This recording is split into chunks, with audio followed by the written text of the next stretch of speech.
Friends, നമ്മളെ session നമ്മൾ വൈകുന്നില്ല, start ചെയ്യുകയാണ്.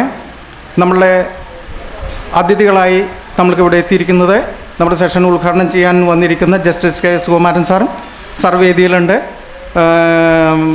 യുക്തിവാദ പഠന കേന്ദ്രം ചെയർമാൻ ബാബു GS വേദിയിലുണ്ട്.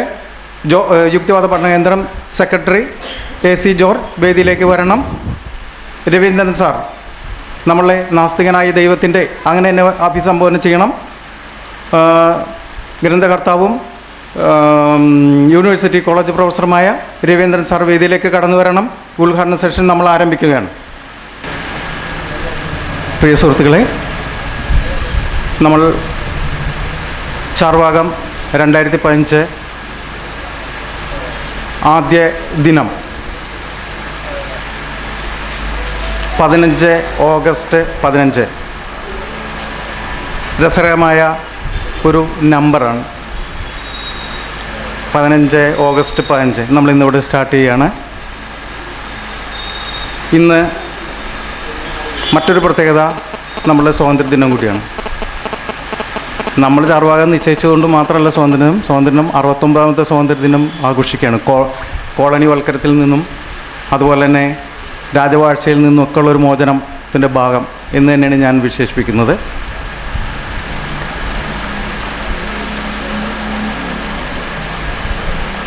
ആത്മീയതയുടെ ശരിക്കും പറഞ്ഞാൽ ചളിക്കുണ്ടിൽ കിടക്കുന്ന ഒരു ലോകമാണ് നമ്മളുടേത്. ആ ലോകത്തിൽ നാസ്തികതയുടെ ഒരു ശക്തിയായ കേന്ദ്രം ഉണ്ടായിരുന്നു നമുക്ക്. അതിനെല്ലാം തച്ചു തകർത്തുകൊണ്ട് തന്നെ എന്തും ആത്മീയതയാണെന്നുള്ള രീതിയിലേക്ക് ആക്കി മാറ്റുന്ന സാമൂഹ്യവും രാഷ്ട്രീയവുമായ അധിനിവേശം നമ്മൾ നേരിട്ടുകൊണ്ടിരിക്കുന്നു. നമ്മൾക്കും നാസ്തികതയുടെ ഒരു ആരംഭം ഭാരതത്തിൽ ഉണ്ടായിരുന്നു എന്ന് കാണിക്കുന്നതാണ് ചാർവാകം. ആ ചാർവാകനെ നമ്മൾ ഒന്ന് ഓർത്തുകൊണ്ട് തന്നെയാണ് യുക്തിവാദ പഠന കേന്ദ്രം അതിൻ്റെ 3ാം വാർഷികം ചാർവാകം എന്നുള്ള പേരിൽ തന്നെ പേരിട്ടിരിക്കുന്നത്. ഈ ഉദ്ഘാടന സെഷൻ ആരംഭിക്കുകയാണ്. ആ ഉദ്ഘാടന സെഷനിലേക്ക് സ്വാഗതം പറയുന്നതിന് വേണ്ടി യുക്തിവാദ പഠന കേന്ദ്രം സെക്രട്ടറി AC ജോർജിനെ നമ്മൾ ക്ഷണിക്കുന്നു. സുഹൃത്തുക്കളെ,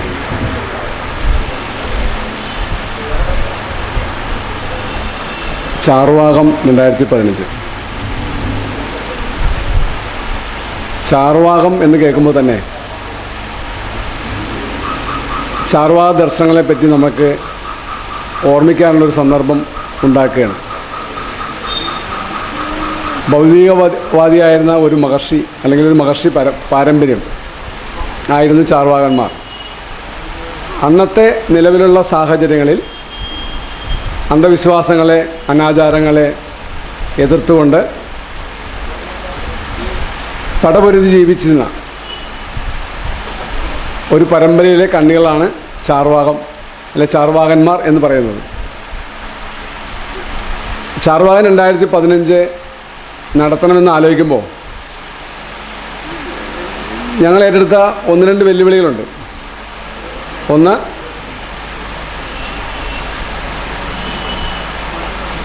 പ്രവൃത്തി കൊണ്ട് ഒരു സംഘടന എന്ന സംവിധാനം 3 വർഷമായിട്ട് കൊള്ളാവുന്ന രീതിയിൽ എറണാകുളം ജില്ലയിൽ പ്രവർത്തിച്ചു വരികയും ഏതാണ്ട് 30ഓളം പൊതുപരിപാടികൾ വിവിധ വിഷയങ്ങളെ അധികരിച്ചുകൊണ്ട് വളരെ നല്ല രീതിയിൽ നടത്തുവാൻ ഞങ്ങൾക്ക് സാധിച്ചു.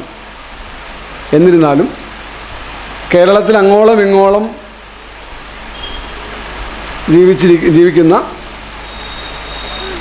പുരോഗമനകാരികളായ യുക്തിവാദികളാണെന്ന് മുഴുവൻ പറയാൻ പറ്റില്ലെങ്കിലും യുക്തിബോധമുള്ള അനേകായിരം ആളുകളുണ്ട്. ഇവരെല്ലാം ഒരു കുടക്കീഴിൽ കൊണ്ടുവരിക എന്നുള്ളത് വളരെ ശ്രമകരമായ പണിയാണ്. അപ്പം നമ്മൾ ആലോചിച്ചത് ചാർവാകൻ 2015 കഴിഞ്ഞാൽ ഇതിന് തുടർച്ചയായിട്ട് വരും വർഷങ്ങളിലും 2016, 2017 നടത്തണം എന്നുള്ളൊരു വെല്ലുവിളിയാണ് ഞങ്ങൾ ഏറ്റെടുത്തിട്ടുള്ളത്. യുക്തിവാദ പഠനകേന്ദ്രത്തെപ്പറ്റി ഞാൻ അധികം സംസാരിക്കേണ്ട ആവശ്യമില്ല. ഇവിടെ നിങ്ങൾ പങ്കെടുത്തിട്ടുള്ള 60% ആളുകൾക്ക് യുക്തിവാദ പഠനകേന്ദ്രത്തുമായിട്ട് അടുത്ത ബന്ധമുണ്ട്. ഫേസ്ബുക്ക് വഴിയോ അതല്ല യൂട്യൂബ് വഴിയോ ഇവിടെ നടന്നിട്ടുള്ള പരിപാടികൾ നിങ്ങൾ വളരെ നന്നായിട്ട് ശ്രദ്ധിച്ചുകൊണ്ടിരിക്കുന്ന ആൾക്കാരാണ്. എന്നിരുന്നാലും യുക്തിവാദ പഠന കേന്ദ്രം എറണാകുളം ജില്ലയിൽ പ്രവർത്തിച്ചിട്ട് ഞാൻ ആദ്യം പറഞ്ഞ പോലെ സെക്കുലർ അന്ധവിശ്വാസങ്ങളായ പല കാര്യങ്ങളെപ്പറ്റി നമ്മളിപ്പോൾ അന്ധവിശ്വാസങ്ങളെന്ന് കേൾക്കുമ്പോൾ അതിനകത്ത് 2 തലമാണ് വരിക. കാരണം സെക്കുലറായ പല അന്ധവിശ്വാസങ്ങളുണ്ട്. അതിനെതിരെയും ഒരു ബോധവൽക്കരണം സമൂഹത്തിൻ്റെ മുമ്പിൽ കൊടുക്കുവാൻ ഞങ്ങൾക്ക് സാധിച്ചു എന്നുള്ളതാണ് ഞങ്ങളുടെ ഒരു പ്രതീക്ഷ. ഇതിൻ്റെ ഉദ്ഘാടനവുമായിട്ട് ബന്ധപ്പെട്ട് നിരവധി ആളുകളുടെ പേരുകൾ ഞങ്ങൾ പരിഗണിച്ചു. അവസാനം നമ്മൾ നോക്കി കഴിഞ്ഞപ്പോൾ ഏറ്റവും നന്നായിട്ട് ഇപ്പോൾ ശ്രീനാരായണീയ പ്രസ്ഥാനത്തിൽ ഉണ്ടായിരുന്ന പലരും ആ പ്രസ്ഥാനത്തിൽ ഇന്നത്തെ മൂല്യച്യുതി കണ്ടിട്ട് മനസ്സുമെടുത്ത് മാറി നിൽക്കുന്ന അനേകമായിരം ആളുകൾ കേരളത്തിലുണ്ട്. അപ്പോൾ അതേപോലെ പ്രവർത്തിച്ചിരുന്നൊരു അല്ലെങ്കിൽ അതേപോലെ ഒരു ഉൾക്കാഴ്ച ഉണ്ടായിരുന്ന ഒരാളാണ് നമ്മൾ ഇന്നത്തെ വിശിഷ്ടാതിഥി ജസ്റ്റിസ് സുകുമാരൻ. അദ്ദേഹം വളരെ അദ്ദേഹത്തിൻ്റെ കരിയർ ജീവിതം ഞാൻ പറയണ്ട, വ്യക്തിജീവിതത്തിൽ അദ്ദേഹം വളരെ നാരായണ ഗുരുവിൻ്റെ ദർശനങ്ങൾ ആ ദർശനങ്ങളിൽ ഉൾക്കൊണ്ടാണ് അദ്ദേഹം ജീവിച്ചിട്ടുള്ളതും ഇതുവരെ പ്രവർത്തിച്ചിട്ടുള്ളതും. അപ്പോൾ അതിന് ഏറ്റവും നല്ല നമുക്ക് ഉദ്ഘാടനം ചെയ്യാൻ ഏറ്റവും ആപ്റ്റായ ഒരാളാണ് കിട്ടിയിട്ടുള്ളത്. അപ്പോൾ അദ്ദേഹത്തിൻ്റെ ഒരു പലർക്കും അറിവില്ലാത്തൊരു കാര്യമാണെന്നറിയാം. എന്നാലും 2002 അദ്ദേഹത്തിന് സാഹിത്യ അക്കാദമി ഒരു അവാർഡ് കിട്ടിയിട്ടുണ്ട്. അദ്ദേഹത്തിൻ്റെ ഒരു പുസ്തകത്തിന് നിയമവും ജീവിതവും എന്നാണ് എൻ്റെ ഓർമ്മ ശരിയാണെങ്കിൽ അതാണ്. ജീവിതവും നിയമവും 2002 സാഹിത്യ അക്കാദമി അവാർഡ് കിട്ടിയിട്ടുണ്ട്. പക്ഷേ പലർക്കും അറിയില്ല. അപ്പോൾ അത്രയും ഔന്നത്യത്തിലിരിക്കുന്ന ഒരാളാണ് നമുക്ക് കിട്ടിയിട്ടുള്ള ഉദ്ഘാടകൻ. ഞാൻ ചെയർമാൻ ബാബുജീസുമായിട്ട് അദ്ദേഹത്തിനെ കാണാൻ വേണ്ടി ചെന്നപ്പോൾ യുക്തിവാദ പഠന കേന്ദ്രത്തിൽ നിന്നാണ് ഞങ്ങളുടെ ആവശ്യം ഇന്നതാണെന്ന് പറഞ്ഞപ്പോൾ തന്നെ അദ്ദേഹം പറഞ്ഞൊരു കാര്യം, യുക്തിയേന്ത്യ മനുഷ്യൻ്റെ ബുദ്ധിശക്തി ഗണിച്ചതിൽ ലഭിച്ചതായില്ലെന്നും ലോകവിജ്ഞാന രാശിയിൽ എന്ന് പറഞ്ഞ് ഞങ്ങളിങ്ങോട്ട് അപ്പോൾ ഞാൻ അദ്ദേഹത്തിന് പറഞ്ഞു സഹോദരനേപ്പൻ്റെ വാക്കുകളാണ് എന്ന് പറയുകയും ചെയ്തു.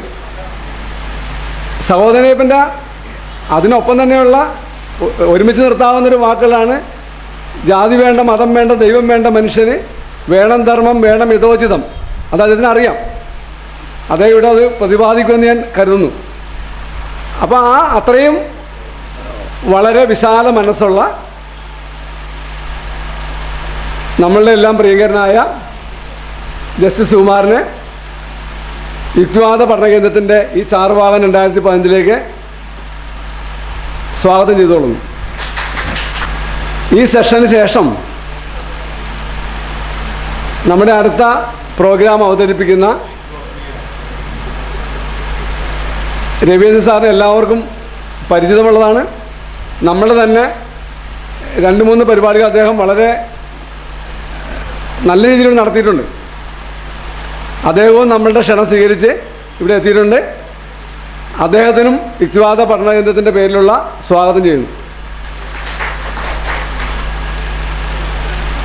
ചെയർമാൻ ബാബു ജിഎസിനെയും യുക്തിവാദ പഠന കേന്ദ്രത്തിൻ്റെ ഈ ചാർവാകൻ 2015 സ്വാഗതം ചെയ്യുന്നു. ഏറ്റവും നല്ല ഒരു സദസ്സ് ഇവിടെ ഉണ്ടാകുമെന്നൊരു പ്രതീക്ഷയിലാണ് ഞങ്ങൾക്കുള്ളത്. ഈ ഓഗസ്റ്റ് 15 ആണെങ്കിൽ കൂടി ഏറ്റവും തിരക്കുള്ള ഒരു ദിവസമായിട്ട് കൂടി അതിനെല്ലാം ഒരു വിട നൽകിക്കൊണ്ട് കുറച്ച് സമയം അല്ലെങ്കിൽ 2 ദിവസം ഇവിടെ ചെലവഴിക്കാമെന്നുറച്ച് തീരുമാനിച്ച് വന്നിട്ടുള്ള യുക്തിവാദ പഠന കേന്ദ്രത്തിൻ്റെ സപ്പോർട്ടേഴ്സായിട്ടുള്ള സഹപ്രവർത്തകരായ നിങ്ങൾക്ക് എല്ലാവർക്കും സ്വാഗതം ചെയ്തുകൊണ്ട് നിർത്തുന്നു. നന്ദി. ബഹുമാനപ്പെട്ട justice K Sukumaran sir, professor Ravichandran, പഠനകേന്ദ്രം സെക്രട്ടറി AC ജോർജ്, മറ്റ് സുഹൃത്തുക്കളെ,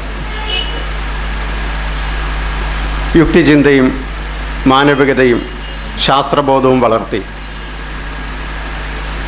ജാതിമത മൗലികവാദങ്ങൾക്കും അന്ധവിശ്വാസങ്ങൾക്കും അനാചാരങ്ങൾക്കുമെതിരെ ബോധവൽക്കരണം നടത്തുക എന്ന ഉദ്ദേശ ലക്ഷ്യത്തോടു കൂടി പ്രവർത്തനം ആരംഭിച്ച യുക്തിവാദ പഠന കേന്ദ്രത്തിൻ്റെ 3ാം വാർഷികം ആഘോഷിക്കുന്ന ഈ വേളയിൽ പഠനകേന്ദ്രത്തെ ഇത്രത്തോളം വളർത്തി വലുതാക്കി കൊണ്ടുവന്ന നിങ്ങൾക്ക് ഓരോരുത്തർക്കും അഭിനന്ദനങ്ങൾ അർപ്പിക്കുന്നതിനോടൊപ്പം ഞങ്ങളുടെ നന്ദിയും അറിയിക്കുന്നു.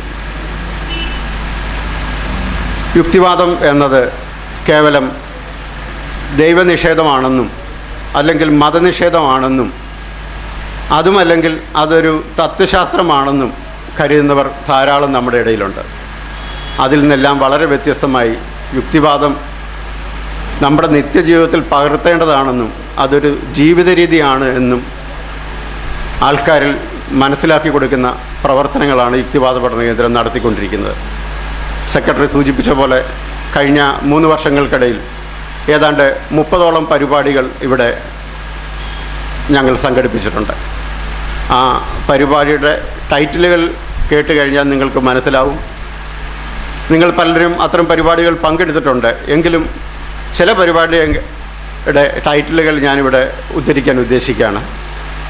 ജ്യോതിഷവും ജ്യോതിശാസ്ത്രവും എന്ന വിഷയത്തിൽ പ്രൊഫസർ പാപ്പുട്ടി മാഷിൻ്റെ ഒരു ക്ലാസ് നടന്നിരുന്നു.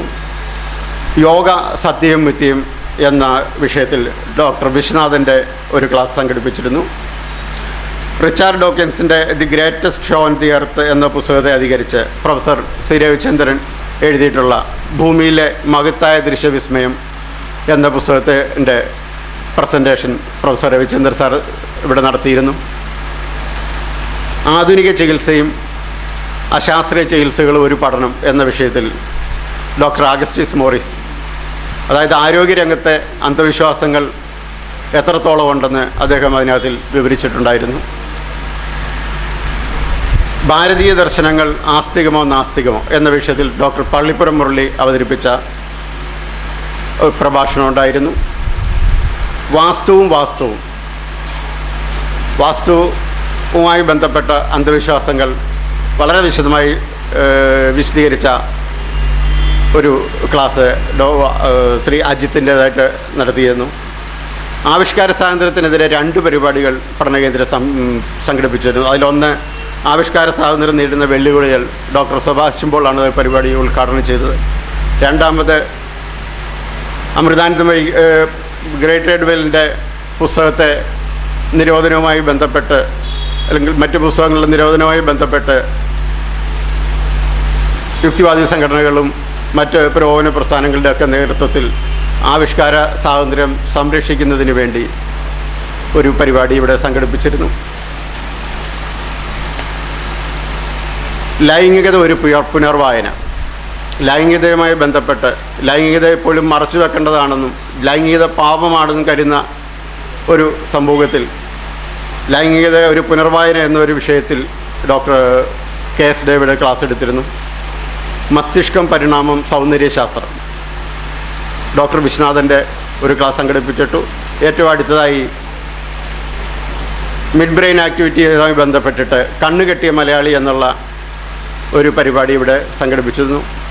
തുടർന്നും ഇതുപോലുള്ള പരിപാടികൾ യുക്തിവാദ പഠന കേന്ദ്രം സംഘടിപ്പിക്കുന്നതാണ്. എല്ലാവരുടെയും സഹകരണം ഇനിയുണ്ടാവണം. ചാർവാകം 2015 ഇതുകൊണ്ട് തീരുകയല്ല. ചാർവാകം 2015 അടുത്ത വർഷവും ഇതിലും വിപുലമായ പരിപാടികളോടെ നടത്തണമെന്നാണ് ഞങ്ങൾ ആഗ്രഹിക്കുന്നത്. ചാർവാകം 2015 ഉദ്ഘാടനം ചെയ്യാനായിട്ട് ഞാൻ ജസ്റ്റിസ് കെ സുകുമാരൻ സാറിനെ ക്ഷണിച്ചുകൊള്ളുന്നു. നിങ്ങൾക്കൊക്കെ എൻ്റെ അഭിവാദനങ്ങൾ.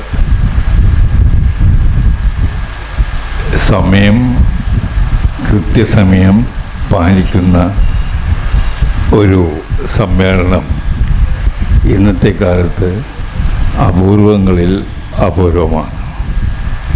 അത്തരം അപൂർവമായ ഒരു സമ്മേളനത്തിൽ പങ്കെടുക്കാൻ കഴിഞ്ഞത് ഒരു ഭാഗ്യമായി ഞാൻ കരുതുന്നു. അത് നടത്തിയ ഇതിൻ്റെ ഭാരവാഹികളെ ഞാൻ അഭിനന്ദിക്കുന്നു. ന്യായാധിപൻ എന്ന നിലയ്ക്ക് ഞങ്ങൾ ഉന്നത ന്യായാധിപന്മാർ എന്ന് വിശേഷിക്കപ്പെട്ടവർ നടത്തിയിരുന്ന പരിപാടികളിലൊക്കെ സത്യനിഷ്ഠ സമയനിഷ്ഠ പാലിച്ചിരുന്നു. അത് പ്രയാസമുണ്ടായിരുന്നില്ല. പക്ഷേ സാധാരണ സമ്മേളനങ്ങളിൽ അത് പാലിക്കാൻ ഒട്ടേറെ ബുദ്ധിമുട്ടുണ്ട്. പ്രത്യേകിച്ചും ഇന്നത്തെ പോലുള്ള ഒരു ദിവസത്തിൽ. അതുകൊണ്ടാണ് ഇതിൻ്റെ സംഘാടകരെ അഭിനന്ദിക്കാൻ ഞാൻ 1-2 വാചകങ്ങൾ ഉപയോഗിച്ചത്. പിന്നെ ചാർവാകം എന്ന ഈ ഒരു വാക്ക് ഈ പരിസരങ്ങളിലൊക്കെ ചുറ്റി നടക്കുന്നു എന്ന് എൻ്റെ സുഹൃത്തുക്കളാണ് എന്നോട് പറഞ്ഞത്. ചാർവാകനോടൊപ്പം ജസ്റ്റിസ് സുകുമാരനും ആ പരസ്യങ്ങളിൽ പ്രത്യക്ഷപ്പെടുന്നു എന്ന് കണ്ടപ്പോൾ അർഹിക്കാത്തതാണെങ്കിലും ഒട്ടേറെ സന്തോഷം ഉണ്ടായി. ഇന്ത്യ കണ്ട ഒരു മഹാപ്രതിഭയുടെ വാലായിട്ടെങ്കിലും എനിക്ക് തീരാൻ കഴിഞ്ഞല്ലോ എന്ന് എന്നോട് കാട്ടിയ ആ സ്നേഹത്തിന് ഞാൻ നന്ദി പറയുന്നു. ചാർവാകം എന്ന വാക്ക് തന്നെ ഒട്ടേറെ പ്രചോദനവും പ്രോത്സാഹനവും ആശയപരമായ രംഗത്ത് വീണ്ടും വിചാരവും ഉണ്ടാക്കുന്ന ഒന്നാണ് എന്നെനിക്ക് തോന്നുന്നു. കൗടില്യ നഗർന്നെഴുതാമായിരുന്നല്ലോ. കൗടില്യൻ്റെ അർത്ഥശാസ്ത്രമല്ലേ ഇന്ന് ഭൂലോകത്തെ ഭരിക്കുന്നത്. പണമുണ്ടെങ്കിൽ എന്തും സാധിക്കും എന്നുള്ളൊരവസ്ഥയിലേക്ക് പെട്ടെന്ന് വഴുതിപ്പോകുന്ന ഒരു കാലഘട്ടത്തിലാണ് ഇതിൻ്റെ സംഘാടകർ ചാർവാകനെ പറ്റി ഓർത്തത്. അവരുടെ ഭാവനയ്ക്കും നന്മ നിറഞ്ഞ വികാരങ്ങൾക്കും എൻ്റെ അഭിനന്ദനത്തിൻ്റെ പൂച്ചെണ്ടുകൾ. ഹൃദയത്തിൻ്റെ ഭാഷയിൽ സമർപ്പിക്കുന്നു എന്ന് ഞാൻ പറയുന്നില്ല. ഹൃദയത്തിൻ്റെ ഭാഷ വേറിട്ടൊരു ഭാഷയാണോ എന്നെനിക്കൊരു സംശയം ഉള്ളത് കൊണ്ടാണ്. പിന്നെ അത്രയധികം സാഹിത്യമൊന്നും ഇല്ലാതെ തന്നെ നേരെ വെട്ടിത്തുറന്ന് കാര്യങ്ങൾ പറയുന്നത് ആണ് കൂടുതൽ ശരിയെന്ന് ഞാൻ വിശ്വസിക്കുന്നു. ചാർവാകം എന്ന ആശയം, അതിനെപ്പറ്റി ഓർക്കുമ്പോൾ ഇതിൻ്റെ അധ്യക്ഷനും പ്രാസംഗികന്മാരും വിശദീകരണങ്ങൾ നൽകും. എൻ്റേത് പരിമിതമായ ഒരു കാഴ്ചപ്പാട് മാത്രമാണ്. ഒരു നിയമ വിദ്യാർത്ഥി എന്ന നിലയിൽ പാകപ്പെട്ടു പോയ ഒരു കാഴ്ചപ്പാട്. അത് ഭരണഘടനയുമായി ഒരു കണക്കിൽ ബദ്ധമായി കിടക്കുന്നു എന്ന് വേണമെങ്കിൽ പറയാം. നമ്മുടെ ഭരണഘടനയിലെ ഒരു വലിയ പ്രധാനപ്പെട്ട അനുച്ഛേദമുണ്ട്. 53(1)(a). മറ്റും അനുച്ഛേദങ്ങളും ഉണ്ട്. ഇതിലുള്ളത് നമ്മുടെ അവകാശങ്ങളെപ്പറ്റിയുള്ള പ്രതിപാദനമല്ല. സ്റ്റേറ്റും പൗരനും തമ്മിലുള്ള തർക്കത്തിലെടുക്കേണ്ട നിലപാടുകളെപ്പറ്റിയുള്ള വിശദീകരണങ്ങളല്ല. സ്റ്റേറ്റും തമ്മിലുള്ള തർക്കത്തിൽ അനുവർത്തിക്കേണ്ട നിയമ പ്രശ്നങ്ങളെപ്പറ്റിയുള്ള വിവരണങ്ങളല്ല. മൗലികാവകാശങ്ങളെ പറ്റിയുള്ള വാചാലമായ വിശദീകരണമല്ല. ഇത് സൂചിപ്പിക്കുന്ന കാര്യങ്ങൾ ഒരു പൗരൻ്റെ മൗലികമായ കടമകൾ എന്തൊക്കെയാണ്. Every right as a corresponding duty എന്നൊരു ഒരു തത്വം ഞങ്ങൾ ആദ്യകാലങ്ങളിൽ പഠിക്കുന്നതാണ്.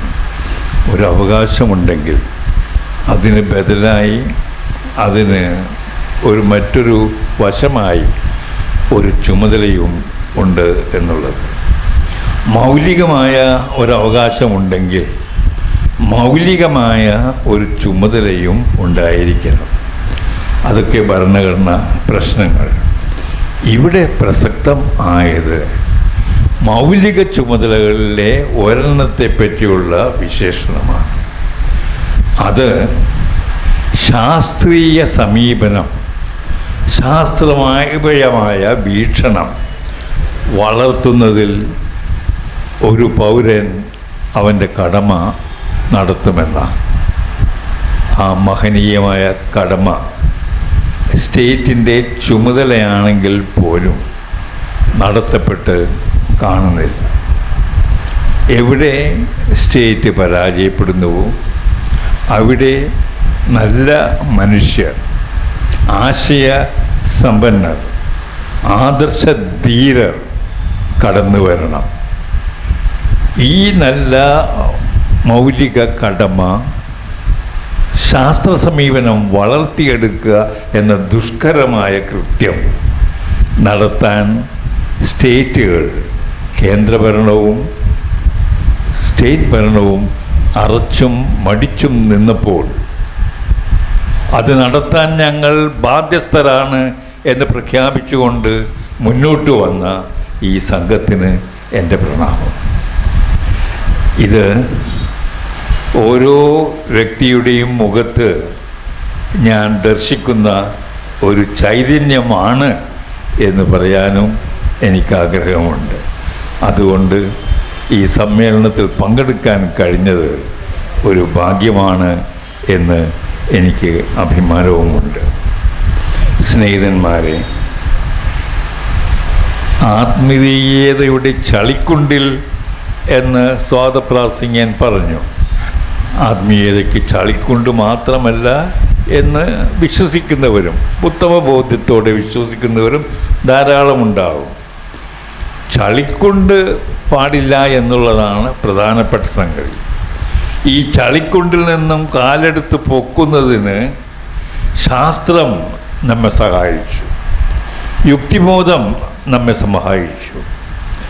ഒരു ചെറിയ കുട്ടി എന്ന നിലയ്ക്ക് 10 വയസ്സ് ഉള്ളപ്പോൾ ആണെന്ന് തോന്നുന്നു ഞാൻ യുക്തിവാദി മാസികയുടെ എല്ലാ ലക്കങ്ങളും വായിച്ചു കഴിഞ്ഞിട്ടുണ്ടായിരുന്നു. അവിടെ കാണുന്ന ആദ്യത്തെ വാചകമാണ് യുക്തിയേന്തി മനുഷ്യൻ്റെ ബുദ്ധിശക്തി ഖനിച്ചതിൽ ലഭിച്ചതല്ലാതില്ലൊന്നും ലോക വിജ്ഞാന രാശിയിൽ. അതിൽ ഓരോ വാക്കും, സഹോദരൻ എഴുതി ചേർത്ത ഓരോ വാക്കും അർത്ഥവത്താണ്. യുക്തിയേന്തി മനുഷ്യൻ്റെ അത് ഏന്തണം.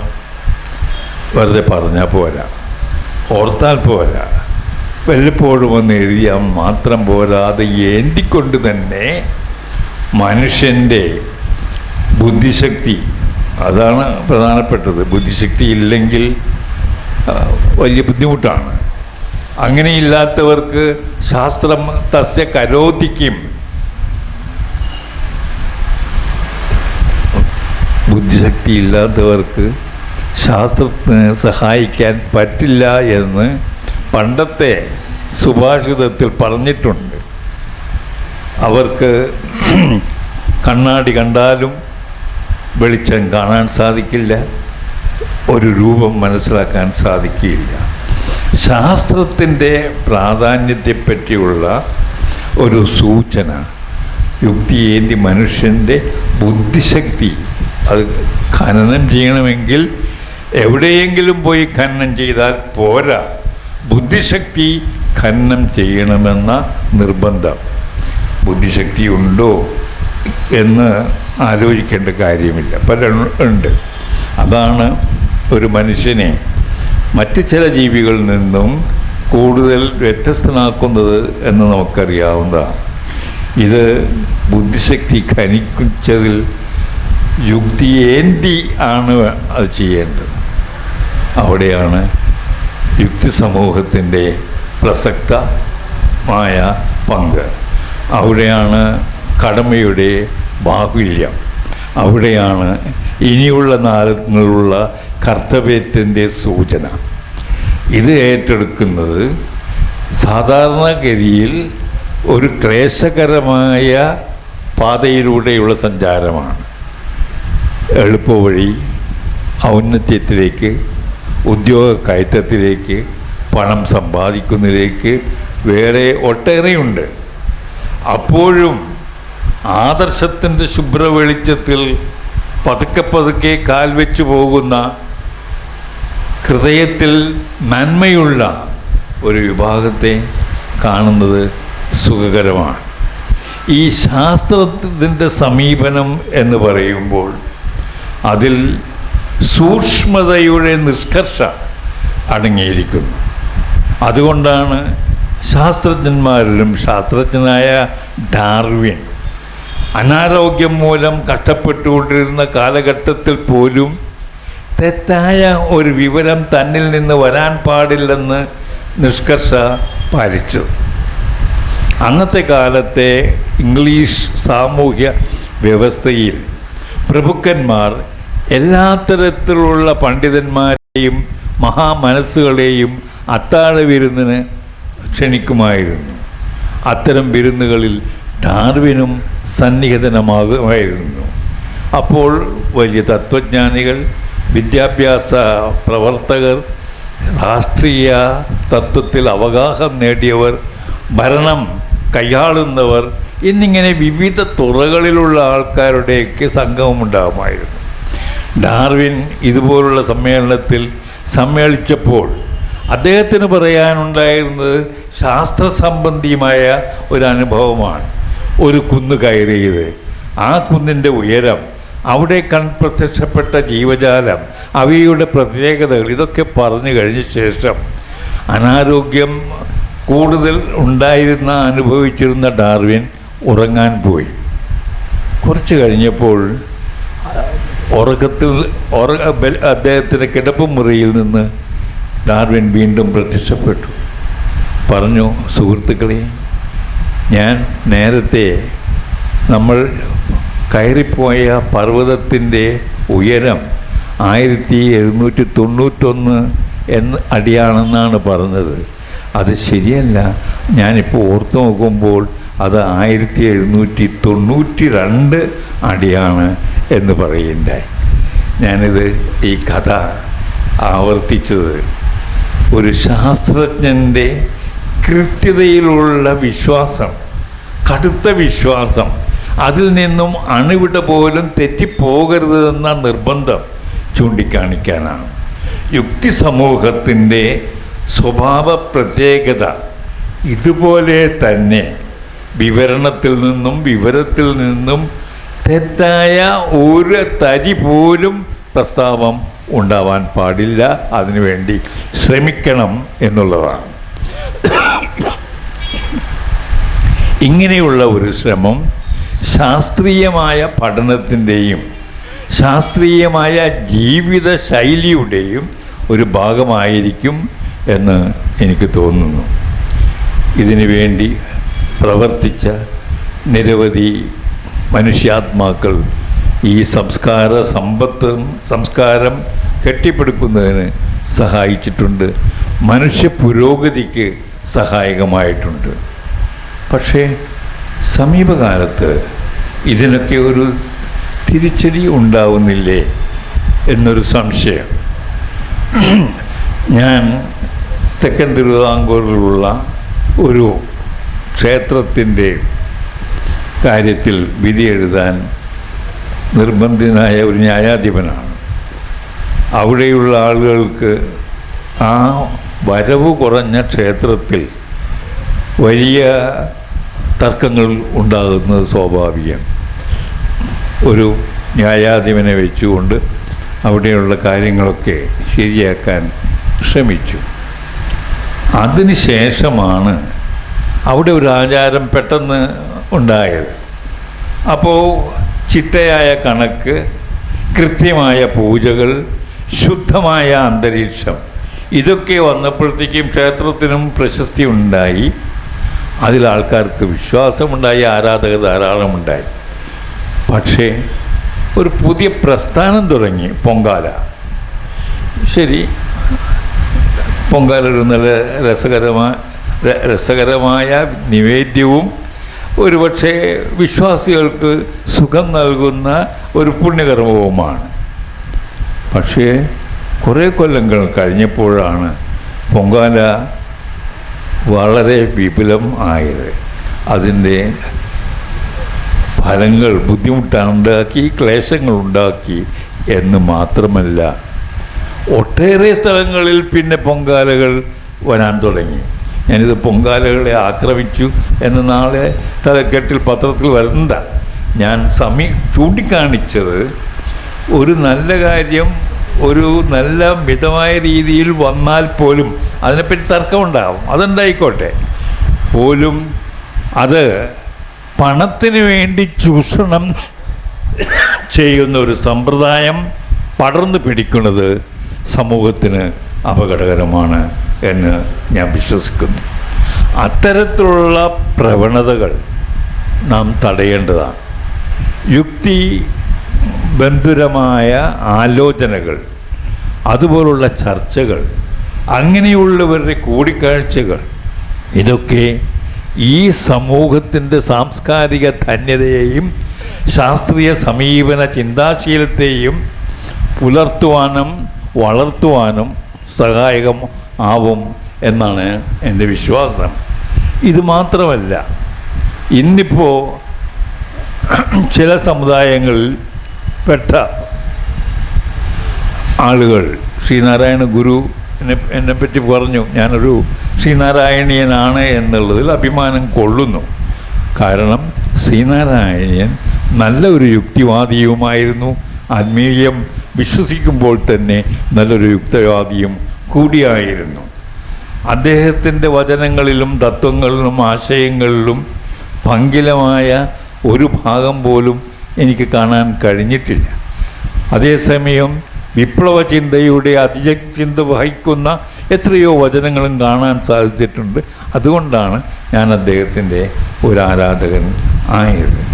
ശ്രീനാരായണ ധർമ്മത്തിൽ വിശ്വസിക്കുന്നവർ യുക്തിസഹമായ ആചാരങ്ങൾ പോലും ചെയ്യേണ്ടതാണ് എന്ന് ഗുരു പറഞ്ഞിരുന്നു.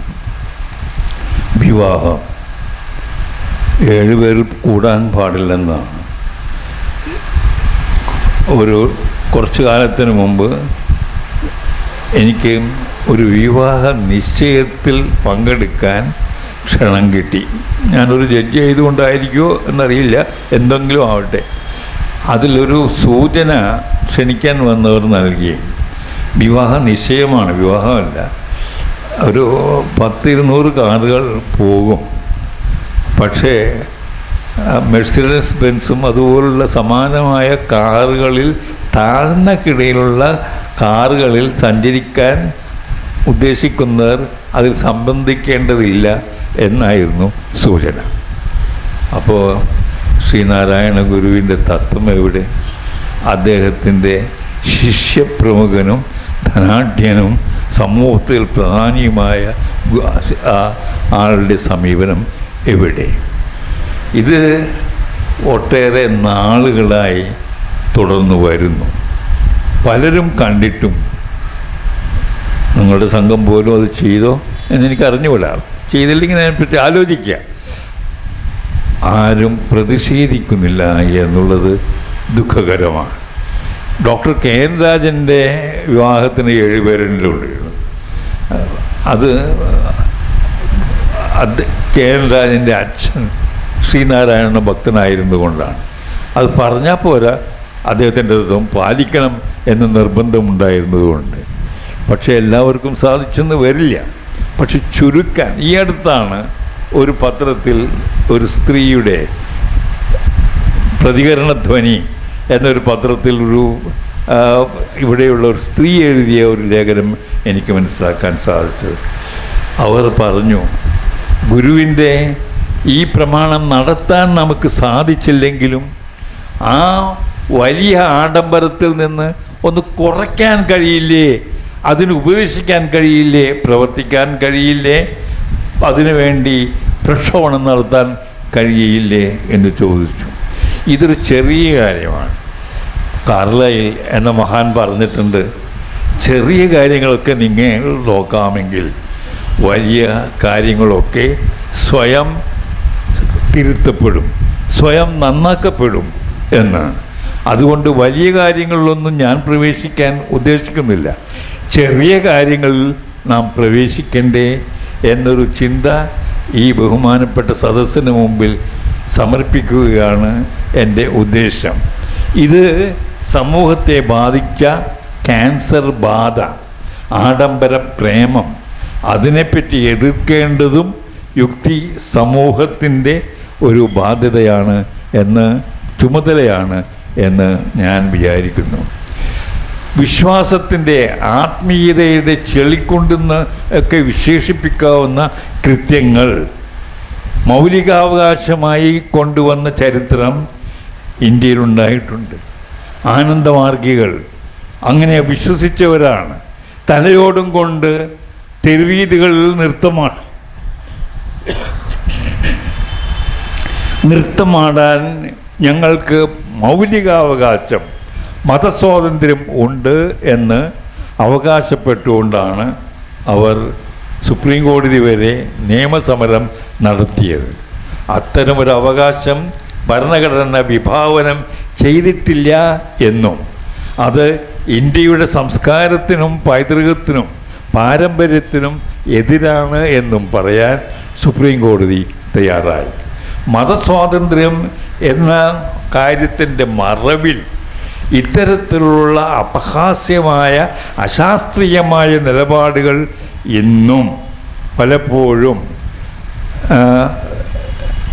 ചെക്ക് പോസ്റ്റിൽ തഴഞ്ഞു ഇടപെടുന്ന ചരക്കു ലോറികളെ പോലെ വരുന്നുണ്ട് എന്നാണ് എൻ്റെ ഒരു സംശയം.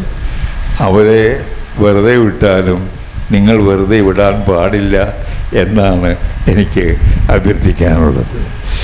ഇതേപോലുള്ള പ്രശ്നങ്ങളിൽ ധീരതയോടെ പ്രവർത്തിക്കാൻ ഒരു പൗരന് അവകാശമുണ്ട്. അതാണ് എനിക്കുള്ള മറ്റൊരു ചിന്ത.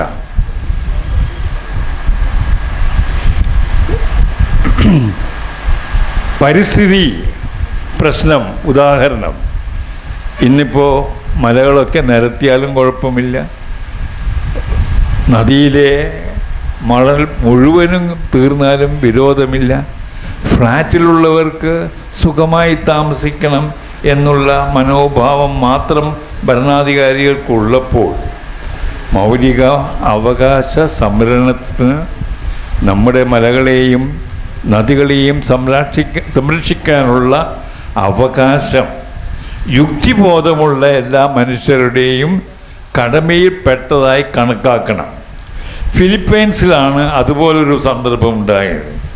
അവിടെ പരിസ്ഥിതി ദ്രോഹകരമായ ഒരു നടപടി നടന്നുകൊണ്ടിരിക്കുമ്പോൾ ഒരു പൗരൻ മുന്നോട്ട് വന്നു.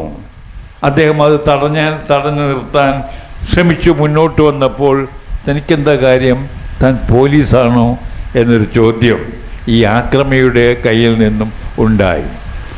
ഞാൻ പോലീസുകാരനല്ല. പോലീസുകാരൻ പരാജയപ്പെടുത്തുന്ന സ്ഥലത്ത് ഒരു പൗരന് അധികാരം ഉപയോഗിക്കാൻ കഴിയും, ഞാനത് ഉപയോഗിക്കുന്നു എന്ന് പറഞ്ഞ സംഭവം ഒരു അന്താരാഷ്ട്ര കോൺഫറൻസിൽ ഡൽഹിയിൽ വെച്ച് കേൾക്കാനിടയായി. ഇതിൽ ഒരു സത്യം അടങ്ങിയിട്ടുണ്ട്.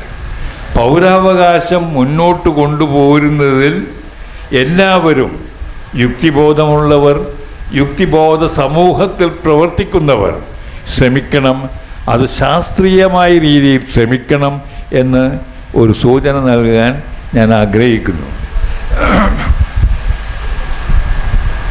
അധ്യക്ഷൻ എന്നോട് ചോദിച്ചു, അരമണിക്കൂർ എടുക്കുമോ പ്രസംഗത്തിനെന്ന്. ഇല്ല എന്ന് ഞാനൊന്ന് പറഞ്ഞു. പക്ഷെ ഇപ്പോൾ അരമണിക്കൂർ കഴിഞ്ഞിട്ടുണ്ട് എന്നെനിക്ക് മനസ്സിലായി. എൻ്റെ സഹധർമ്മിണി പറഞ്ഞിരിക്കുന്നത് ഇവരൊക്കെ കുറച്ച് വിവരമുള്ള ആളുകൾ അടങ്ങിയ ഒരു സദസ്സാണ്, അതുകൊണ്ട് ഗ്യാസ് ആൻഡ് വേപ്പറൊന്നും ശ്രമിക്കേണ്ട എന്നും, പിന്നെ ഒരു 5-10 മിനിറ്റ് കൂടുതൽ ആ പ്രഭാഷണം നീട്ടിക്കൊണ്ടുപോകുന്നത് അപലീഷണീയം അല്ല എന്നും, ഈ സമയത്തിനിടയ്ക്ക് തന്നെ സദസ്സിലൊന്ന് കണ്ണോടിക്കണമെന്നും, അക്ഷമയുടെ ലാഞ്ചന ആരുടെയെങ്കിലും കണ്ണിൽ കണ്ടാൽ ആ വാചകത്തിൻ്റെ നടുവിലാണെങ്കിലും പ്രസംഗം അവസാനിപ്പിക്കണം എന്നുമാണ് നിർദ്ദേശം. ഭാര്യയുടെ നിർദ്ദേശം എന്ന് പറഞ്ഞാൽ കൽപ്പനയാണെന്ന് നിങ്ങൾക്കെല്ലാവർക്കും അറിയാമല്ലോ. അതുകൊണ്ട് ഞാൻ ആ നിർദ്ദേശവും കൂടി മനസ്സിൽ വെച്ചുകൊണ്ട് ആണ് കുറേ കാര്യങ്ങൾ പറഞ്ഞത്. എൻ്റെ അഭിപ്രായത്തിൽ ഇത്തരത്തിലുള്ള ഒരു പ്രസ്ഥാനത്തിൻ്റെ പ്രസക്തി ഏറ്റവും അധികം വർദ്ധിച്ചിരിക്കുന്ന ഒരു കാലഘട്ടത്തിലാണ് നാം ഇന്ന് ജീവിച്ചിരിക്കുന്നത്. അതിന് ചിട്ടയായ ആസൂത്രണം ആവശ്യമാണ്. ഇവിടെ ആദ്യം പ്രസംഗിച്ച എൻ്റെ സുഹൃത്ത്, എനിക്ക് പേരറിഞ്ഞുകൂടാ, ചെയ്തത് അത്തരത്തിലുള്ളൊരു സംഗതിയാണ്. മുൻവശത്തുള്ള ഒഴിഞ്ഞ കസേരകളിൽ ആളുകൾ വന്നിരിക്കണം, പുറത്തുള്ളവർ ഇവിടെ വന്നിരിക്കണം എന്ന ചെറിയ ചെറിയ കാര്യങ്ങളിലെ നിർദ്ദേശങ്ങൾ പോലും ചിട്ടയായ ഒരു പ്രവർത്തനത്തിൻ്റെ സൂചനയാണ് എന്ന് ഞാൻ മനസ്സിലാക്കുന്നു. ആ സൂചനയിൽ ഉൾക്കൊണ്ട സമീപനം നിങ്ങൾ എക്കാലത്തും പുലർത്തട്ടെ എന്ന് ഞാൻ ആശിക്കുന്നു.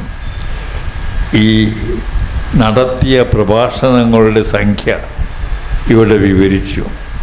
പറയുമ്പോൾ 15 പ്രഭാഷണം, 22 പ്രഭാഷണം എളുപ്പമാണ്. ഒരു സംഘടനയുടെ പ്രസിഡൻ്റ് എന്ന നിലയ്ക്ക് ഇന്ത്യൻ സൊസൈറ്റി ഓഫ് ഓതേഴ്സ്, എഴുത്തുകാരുടെ സംഘടനയുടെ പ്രസിഡൻ്റ് എന്ന നിലയ്ക്ക് എനിക്കുള്ള അനുഭവവും ഈ കാര്യത്തിൽ ഓർക്കേണ്ടത് ഉണ്ട്.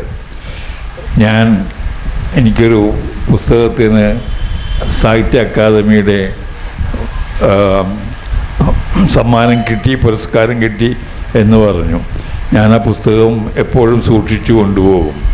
ഒരു സാഹിത്യകാരനാണ് എന്നുള്ളതിന് തെളിവെന്താണെന്ന് ആരെങ്കിലും ചോദിച്ചാൽ എനിക്കൊരു പുരസ്കാരം കിട്ടിയിട്ടുണ്ടെന്ന് ചൂണ്ടിക്കാണിക്കാമല്ലോ എന്ന് വിചാരിച്ചുകൊണ്ട് അങ്ങനെ എഴുതിയെന്നേയുള്ളൂ. ഞാൻ പരിചയപ്പെട്ട നിയമതത്വങ്ങൾ ഞാൻ ഉൾപ്പെട്ട എൻ്റെ സമൂഹത്തിന് പ്രയോജനപ്പെടാൻ സാധിച്ചെങ്കിൽ എന്ന ആശയോട് കുത്തിക്കുറിച്ച ലേഖനങ്ങളാണ് നിയമസമീക്ഷ എന്ന പ്രസിദ്ധീകരണത്തിലൂടെ പ്രത്യക്ഷപ്പെട്ടത്. അത് നിയമമാസികയിൽ മാത്രം പോരാ, പുസ്തക രൂപത്തിലും വരണമെന്ന ആഗ്രഹം കൊണ്ടാണ് എൻ്റെ സഹപ്രവർത്തകരുടെ നിർബന്ധം കൊണ്ട് കൂടിയും പുസ്തകമായി പ്രകാശിപ്പിച്ചത്. 4 വലിയ പുസ്തകങ്ങളായി പ്രകാശിപ്പിച്ചു, പിന്നെ ചെറിയ പുസ്തകങ്ങളുണ്ട്. പോട്ടെ, ഏതായാലും ഇത് ഒരു ചെറിയ കാര്യമാണെങ്കിലും നല്ല സേവനം ആണ് എന്ന് ഞാൻ കരുതുന്നു. ഈ സംഘടന ഇന്ത്യൻ സൊസൈറ്റി ഓഫ് ഓതേഴ്സ് ഞങ്ങൾ കഴിഞ്ഞ കൊല്ലം 15 പ്രഭാഷണങ്ങൾ, എല്ലാം വലിയ ആളുകളുടെ കാര്യങ്ങൾ പഠിച്ച ആൾക്കാരുടെ, വിദഗ്ധരുടെ പ്രഭാഷണങ്ങൾ നടത്തി. അതിന് പെട്ട പാട് എനിക്കറിയാം. ഒരു പ്രഭാഷകനെ കണ്ടെത്താൻ വേണ്ടി ചെലവാക്കുന്ന സമയത്തിൻ്റെ ദൈർഘ്യം വളരെ വലുതാണ്. ഇത് ഒരുവിധം ഒരു 10 പേരെ വിളിച്ച് അവരെല്ലാവരും എന്തെങ്കിലും ഒഴിവുകൾ പറയുമ്പോൾ ഉണ്ടാകുന്ന നിരാശയെ അത് കടന്നു വയ്ക്കാൻ, അതിനെ കീഴ്പ്പെടുത്താൻ വളരെ ശ്രമം തന്നെ വേണം. നിങ്ങളുടെ പ്രഭാഷണ പരമ്പരയെ കണ്ടപ്പോൾ എനിക്ക് അല്പം അസൂയയും, പാടില്ലാത്തതാണ് എന്നാലും മനുഷ്യ സഹജമല്ലേ, തോന്നിപ്പോയി. ഞാനവരെ അഭിനന്ദിക്കുന്നു. ഈ സമ്പ്രദായം തുടർന്നു പോകണം. കാരണം ആശയം മനസ്സിൽ വെച്ചാൽ മാത്രം പോരാ, കസേരയിലിരുന്ന് വീട്ടിൽ സംസാരിച്ചാൽ മാത്രം പോരാ, അതിന് തന്നെയും സഹധർമ്മിണിയുടെ സഹകരണം ഉണ്ടാവണം. നല്ല ചായയെപ്പറ്റിയോ നല്ലൊരു വിഭവത്തെപ്പറ്റി ചിന്തിച്ചിരിക്കുന്ന സഹധർമ്മിണിയോട് ഈ ചാർവാകൻ്റെ അത്യുദാത്തമായ ചിന്തകളെപ്പറ്റി ചർച്ച ചെയ്യാൻ ചെന്നാൽ നിങ്ങൾക്ക് പിന്നീട് വളരെ വലിയ ഖേദകരമായ നിസ്സഹകരണം നേരിടേണ്ടി വരും എന്നാണ് എനിക്ക് തോന്നുന്നത്. അപ്പം അതുകൊണ്ട് ഉള്ള സമയത്ത് ഉള്ള നല്ല ആളുകളുടെ ചിന്തകളെയെല്ലാം സ്വരൂപിച്ച് കൂട്ടാനും അവയ്ക്കൊക്കെ പ്രകടനപരമായ രൂപം നൽകാനും ശ്രമിക്കേണ്ടതും ഇതുപോലുള്ള വലിയ ആദർശശാലികളുടെ സംഘടനയുടെ കടമയാണ് എന്ന് വിനീതമായി ഞാൻ ചൂണ്ടിക്കാണിക്കട്ടെ. എൻ്റെ അധിക പ്രസംഗത്തിന് നിങ്ങൾ അക്രമരാഹിത്യം കൊണ്ട് മറുപടി പറഞ്ഞത് എന്നെ അത്ഭുതപ്പെടുത്തുന്നു. അടുത്ത പരിപാടി ഒരു പുസ്തക പ്രകാശനമാണ്. അതും കൂടെ ജസ്റ്റിസ് സുകുമാരൻ സാർ നിർവഹിക്കും. പുസ്തകത്തിൻ്റെ പേര് ആധുനിക ചികിത്സയും അശാസ്ത്രീയ ചികിത്സകളും. ചികിത്സാരംഗത്തെ അശാസ്ത്രീയതകളും അന്ധവിശ്വാസങ്ങളും പ്രതിപാദിക്കുന്നതാണ് പുസ്തകം. കഴിഞ്ഞ 30-40 വർഷങ്ങളായി ഈ വിഷയത്തിൽ നിരന്തരം ലേഖനങ്ങൾ എഴുതിക്കൊണ്ടിരിക്കുന്ന ജോസഫ് വടക്കനാണ് ഈ പുസ്തകം എഴുതിയിരിക്കുന്നത്. പുസ്തകം പ്രസിദ്ധീകരിച്ചിരിക്കുന്നത് ഫ്രീ തോട്ട് പ്രസ്സാണ്. ഫ്രീ തോട്ട് പ്രസ് യുക്തിവാദ പഠന കേന്ദ്രത്തിൻ്റെ പ്രസിദ്ധീകരണ വിഭാഗമാണ്. യുക്തിചിന്തയും ശാസ്ത്രാഭിരുചിയും വളർത്തുന്ന പുസ്തകങ്ങൾ പ്രസിദ്ധീകരിക്കുകയാണ് അതിൻ്റെ ലക്ഷ്യം. ഈ പുസ്തകം ജസ്റ്റിസ് സുകുമാരൻ സാറിൽ നിന്നും സ്വീകരിക്കുന്നതിനായിട്ട് ഞാൻ രവി മൂവാറ്റുപുഴ വേദിയിലേക്ക് ക്ഷണിക്കുന്നു.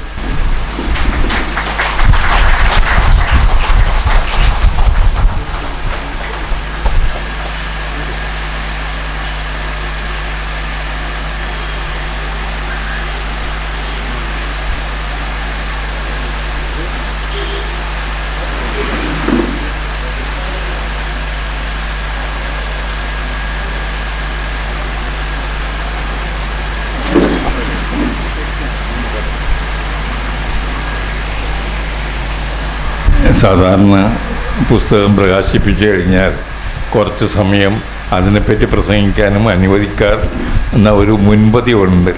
ഞാൻ അത് അവകാശമായിട്ട് ചോദിക്കുന്നില്ല. ഏതായാലും ആ അവസരം ഒരു കുറവ് പരിഹരിക്കാൻ ഞാൻ ഉപയോഗിക്കപ്പെടുത്തുകയാണ്. പ്രസംഗം കഴിഞ്ഞു, ഉദ്ഘാടനം ചെയ്തു എന്ന് പറഞ്ഞില്ല. അപ്പോൾ ഏതാണ്ട് എനിക്ക് ഇതുപോലുള്ള അബദ്ധങ്ങൾ എൻ്റെ സ്വകാര്യ ജീവിതത്തിലും പറ്റിയിട്ടുണ്ട്. കല്യാണത്തിന് മാലയെല്ലാം ഇട്ടു, വധുവിനെ കണ്ടു, ചിന്തിച്ചു, താലി കെട്ടിയില്ല. പിന്നെ വേഭതവുമുഖിയായ എൻ്റെ സഹധർമ്മിണി ആരോടോ ആംഗ്യം കാണിച്ചതിൻ്റെ അടിസ്ഥാനത്തിലാണ് താലി എടുക്കാൻ ശ്രമിച്ചതും അമ്മാവൻ പോക്കറ്റിൽ നിന്ന് അതെടുത്തതും വളരെ വേഗത്തിൽ കഴുത്തിൽ ഞാനത് കെട്ടിയതും. അതുകൊണ്ട്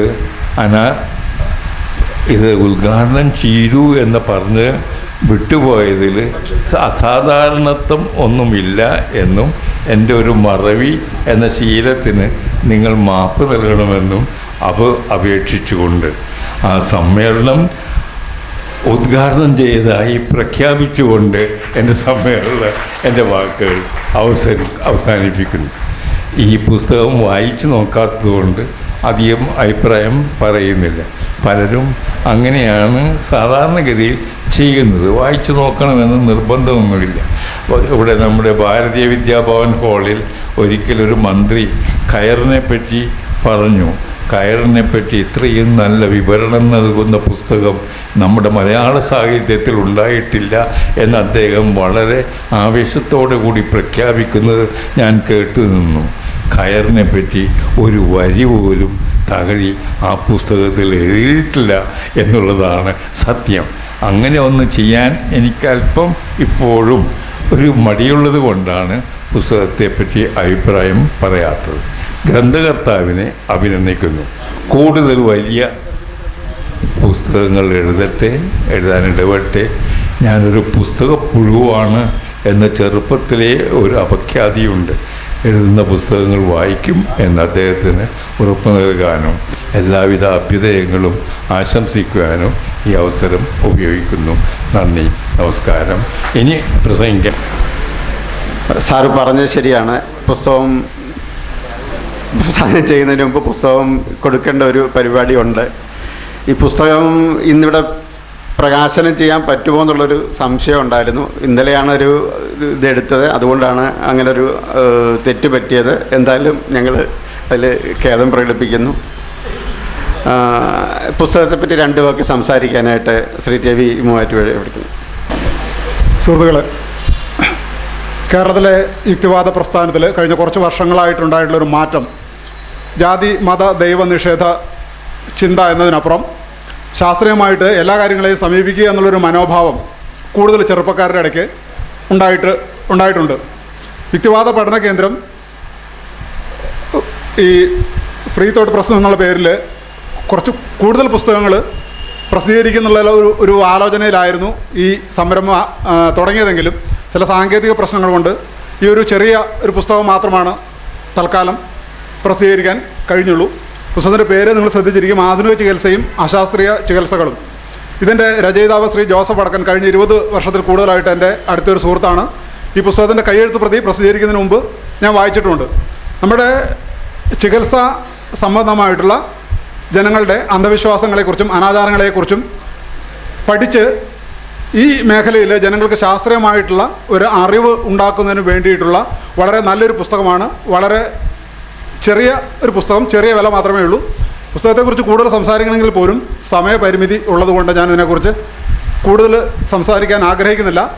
ഈ ചികിത്സാ മേഖലയിൽ യുക്തിവാദികളുടെ ചിന്താഗതിയെ നല്ല രീതിയിൽ തിരിച്ചുവിടുന്നതിൽ ഏറ്റവും ശ്രദ്ധേയമായ പങ്ക് വഹിച്ചിട്ടുള്ള ഒരാളാണ് ജോസഫ് വടക്കൻ. എന്ന് മാത്രമല്ല, കേരളത്തിലെ യുക്തിവാദ പ്രസ്ഥാനത്തിൽ ചികിത്സാ മേഖലയിലെ അന്ധവിശ്വാസങ്ങളെ വിമർശിക്കുന്നതിൽ തുടക്കക്കാരനും ഇപ്പോഴും സജീവമായിട്ട് ലേഖനങ്ങൾ എഴുതിക്കൊണ്ടിരിക്കുന്ന ഒരാളുമാണ് വടക്കൻ.